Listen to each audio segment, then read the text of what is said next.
Can prayer or the act of praying for somebody else really help our health? This is a topic that I wanted to dive into after my friend Forrest Frank broke his back. He has recovered from that back injury remarkably fast, and so it got me interested into looking into this. Are there any actual studies on prayer and health outcomes? And it turns out there's one of the most fascinating PubMed papers I've ever read. Let's dive in. This clinical trial is called Positive Therapeutic Effects of Intercessory Prayer in Coronary Care Unit Population. Intercessory means people praying for somebody else. While they acknowledge that this is one of the oldest forms of therapy, they wanted to dive in a double-blind, placebo-controlled study way of seeing if there's really any effect. There were 393 patients randomized in this trial. 192 basically had people praying for them. 201 were the control group, so they did not. The group that had people praying for them had a significantly lower severity score. This means the recovery was just way better. The control group that did not have people praying for them had more ventilatory assistance, more antibiotics, more diuretics during their hospital stay. The conclusion of the study suggests that prayer for others has a significant effect. Now, while this is debated, there have been larger studies done on this intercessory prayer where you're praying for somebody else, and they've shown neutral findings. What I find very interesting is the overwhelming evidence that meditation and self-prayer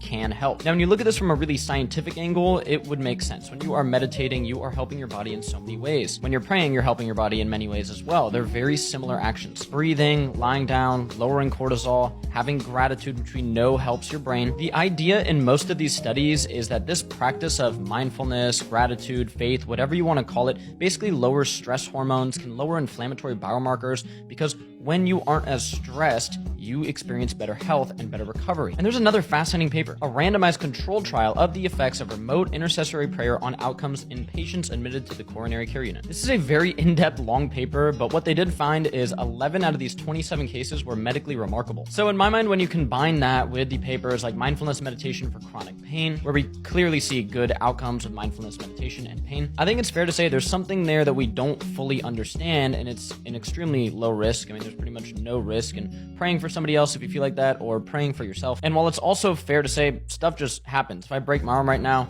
Albert, I know he would pray for me right here, but it's not going to magically heal in one day. It seems there are slightly better outcomes when you have this faith. So let me know your experiences with this. It could be the science angle of having faith in nothing could cause more stress, more anxiety, or you could go the faith angle that we don't understand everything and there might be stuff going on that we can't fully grasp. Very interesting stuff. Let me know what you think below.